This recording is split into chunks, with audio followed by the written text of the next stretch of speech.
Welcome to my YouTube channel, A Binary of Civil. Good evening, dear students. In this lecture, I am going to solve the assignment of 7 of design of reinforced concrete structures. The first question is, a pedestal having cross-sectional dimensions 250 by 500 mm. Its effective length as per IS 456-2000 would be. So, first of all, we need to know what is a pedestal, what is a column. So, pedestal is one type of a column. In this, the effective length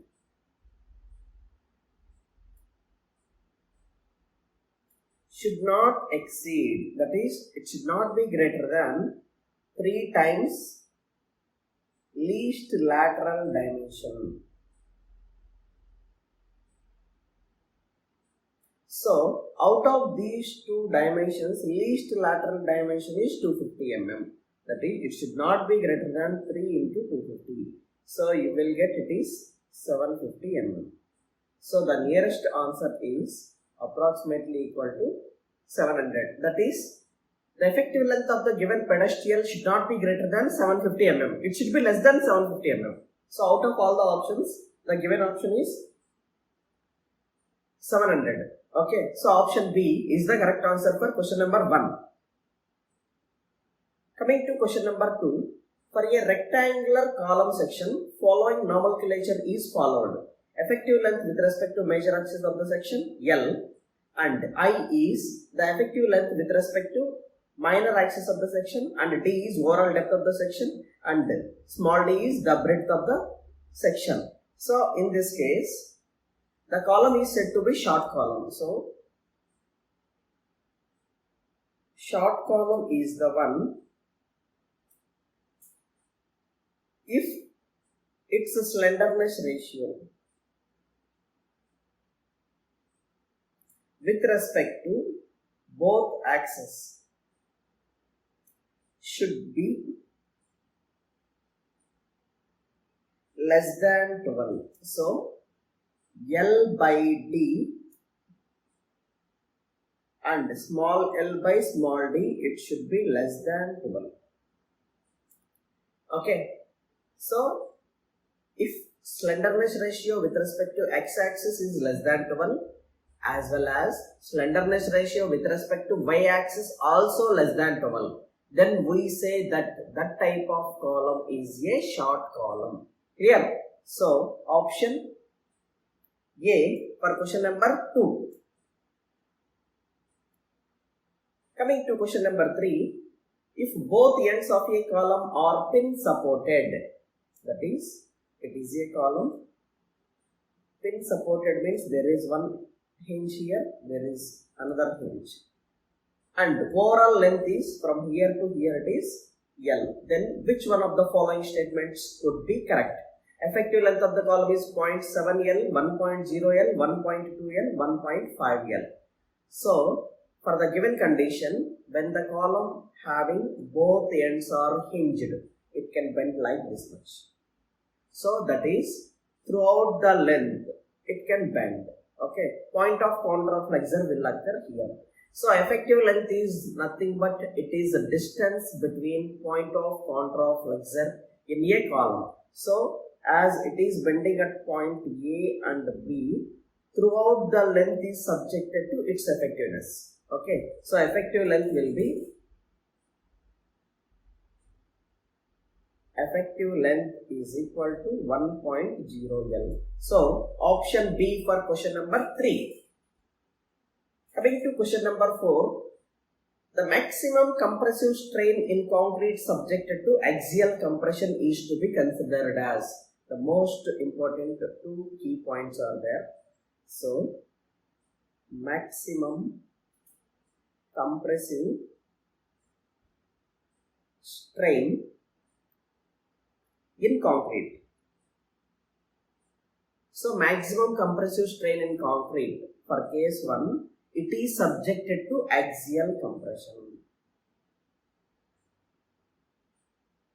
So the maximum compressive strain is 0.002 when it is subjected to bending compression.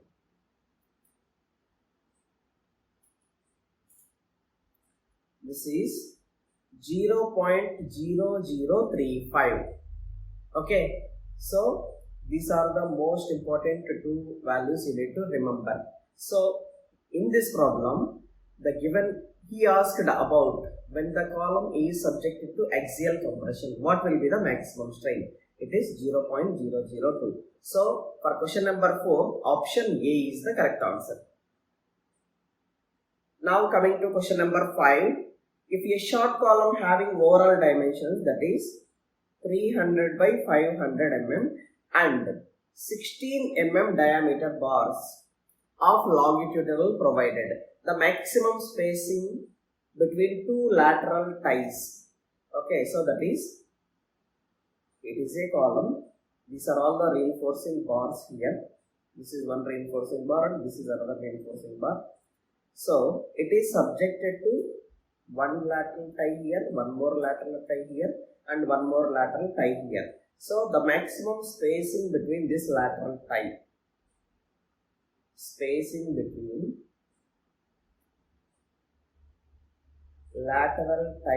is equal to, this is least lateral dimension. Out of the given two dimensions, 300 is one of the dimension. Or one more provision is there as per IS 456. It is 16 times diameter of main reinforcing bar, that is 16 into 16, it will be 256, and one more provision is there, it is 300 mm. Out of these three, minimum is whichever value, we need to provide that is the spacing between reinforcement. So it is 256. Answer C for question number 5. Coming to question number 6, a perfectly axially loaded concrete column. So he himself said that the given column is a perfectly axially loaded column of dimensions 400 by 400 mm. This column is reinforced with 4 bars of 20 mm dia.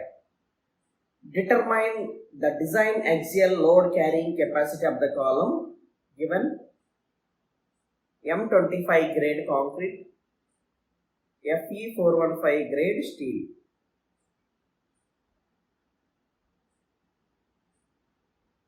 So now we need to calculate design load carrying capacity of the given column. So design load carrying capacity, we have a formula, Pu is equal to 0.4 FCK AAC plus 0.67 Fi ASC. Here ASC is area of steel, that is 4 into pi by 4, 20 square, you will get it is 1256.64 mm square. And area of concrete is gross area minus area of steel. So gross area is 400 into 400 minus area of steel is 1256.64. You will get it is 158,743.36 mm square. So substitute all the values. Pu is equal to 0.4, FCK is 25 and area of concrete is 158,743.36 plus 0.67, Fi is 415 and area of steel is 1256.64. You will get it is 1936,842.35 Newton.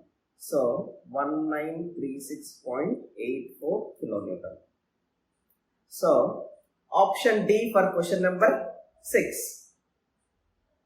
Coming to question number 7, a perfectly axially loaded square column subjected to a design load. So he has given information design load as 1500 kilonewton. If the unsupported length of the column is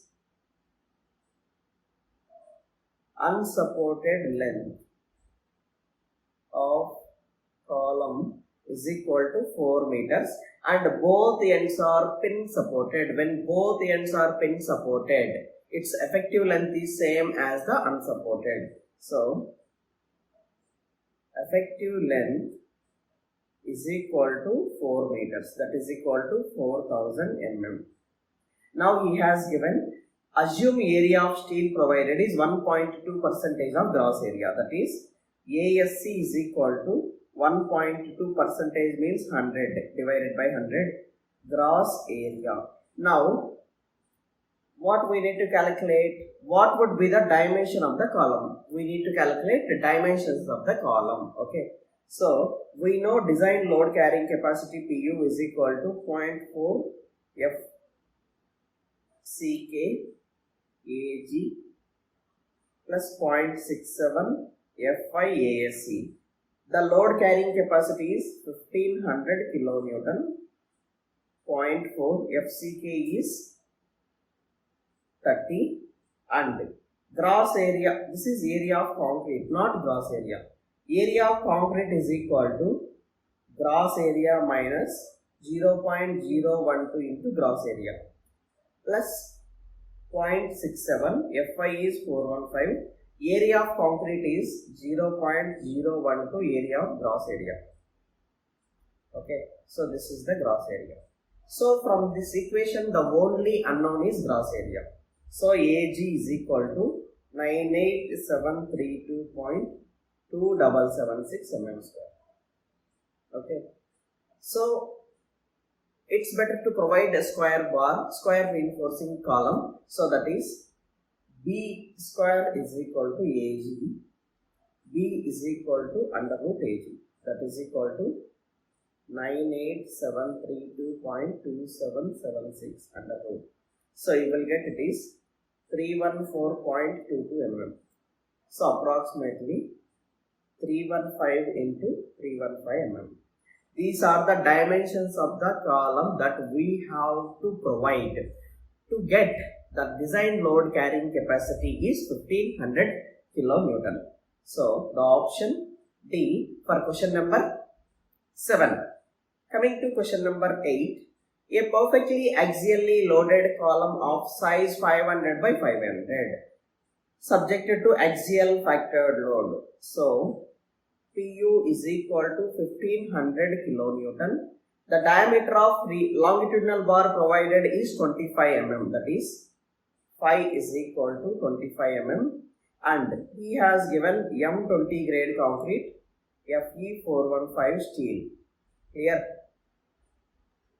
So what would be the total number of bars? How many reinforcing bars we need to provide of diameter 25 mm?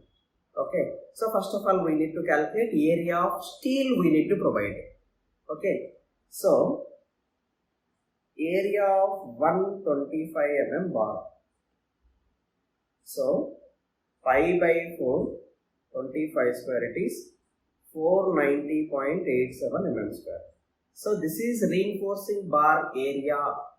Okay, now we know formula PU is equal to 0.4 FCK AAC plus 0.67 FI ASC. So it is load carrying capacity is 1500, 0.4 FCK is 30, AC is 500 into 500 minus ASC, that is gross area minus area of concrete, plus 0.67 Fi is 415, ASC is area of concrete. Out of this entire equation the only unknown is ASC. So ASC we got it is 5638.04 mm square. So by providing 125 mm bars, 490 each area. Now we have to provide 5638. So total number of steel bars need to provided is 5638.04 divided by 490.87. So it is 11.5 bars, approximately 12 bars. Okay, so there are total 12 number of bars we need to provide. Okay, so option D for question number 8. Coming to question number 9. A concrete column having gross cross-sectional dimensions 450 by 450. So it is a column. Gross cross-sectional dimensions is 450 and unsupported length is equal to 4 meters.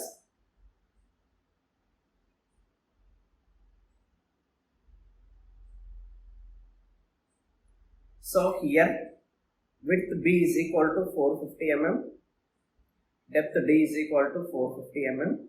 So find out the maximum eccentricity of applied load along both axes as per IS 456 from the center of cross section. So we need to calculate maximum eccentricity with respect to x-axis, with respect to y-axis. So this is x-axis. So maximum eccentricity, so along x direction, is equal to, it is minimum of L by 500 plus perpendicular to x-axis, it is depth of the column, it is d divided by 30 or 20 mm. So first we will calculate L is 4000 by 500 plus d it is 450 by 30. So 15 plus 8 it is 23. 23 or 20 mm, whichever is minimum, that is 20 mm. So E maximum xx, that is maximum eccentricity along x-axis is 20 mm. Now coming to maximum eccentricity along y direction is L by 500 plus perpendicular to y, it is b divided by 30. So that is equal to 8000 divided by 500 plus b is 450 divided by 30. You will get 23 or 23. Out of these two, whichever is minimum, that is E maximum eccentricity along y-axis is 20 mm. Clear?